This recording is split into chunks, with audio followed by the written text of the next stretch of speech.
بەرزبوونەوەی نرخی نەوت و پێشبینی بۆ زیاتر بەرزبوونەوەی هەواڵێکی دڵخۆشکەرە بۆ وڵاتانی نەوتفرۆش و لە نێویشیاندا عێراق.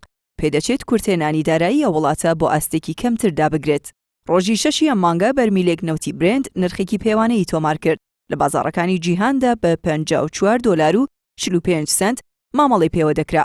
ئەوەش بەرزترین نرخە لە چاو نرخی نەوت لە کۆتایی مانگی شوباتی ساڵی ڕابردوو.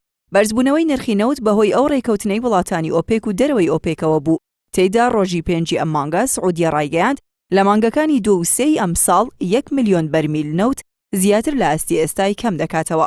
شیکەرەوانی گۆڵدمان ساکس کە بانکێکی وەبەرهێنان و خزمەتگوزاری دارایی نێودەوڵەتیە لە ئەمریکا پێشبینیان کردووە لە مانگەکانی کۆتایی ئەم ساڵدا نرخی بەرمیلێک نەوتی برێند بگاتە $65.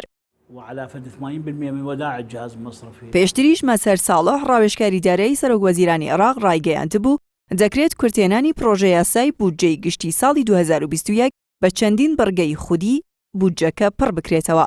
لەوانەش زیادبوونی نرخی نەوت و کەمکردنەوەی خەرجیەکان وەک جێگرەوەی قەرزکردن هاوکات پێشبینی کردبوو نرخی بەرمیلێک نەوت بۆ $65 بەرز ببێتەوە.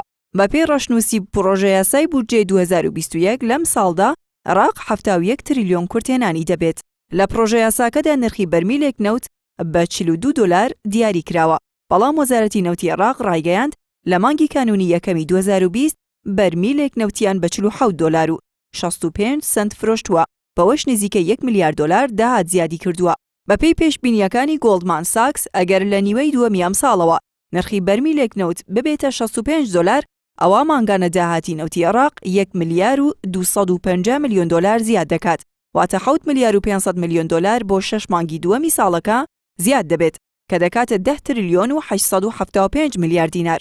بەمەش ئەو ڕێژەیە کورتێنانەی لە ڕەشنووسی بودجەکەدا دیاری کراوە کەم دەبێتەوە بۆ 60 تریلیۆن دینار لە ساڵەکەدا. پێدەچێت بەشێکی زۆر لەو خەرجیانەی لە پرۆژە یاسای بودجەکەدا هاتووە کەمتر بکرێتەوە. بەوەش لەگەڵ بەرزبوونەوەی داهاتی نەوت کەمێکی تر باری لاری ئابووری عێراق ڕاست ببێتەوە.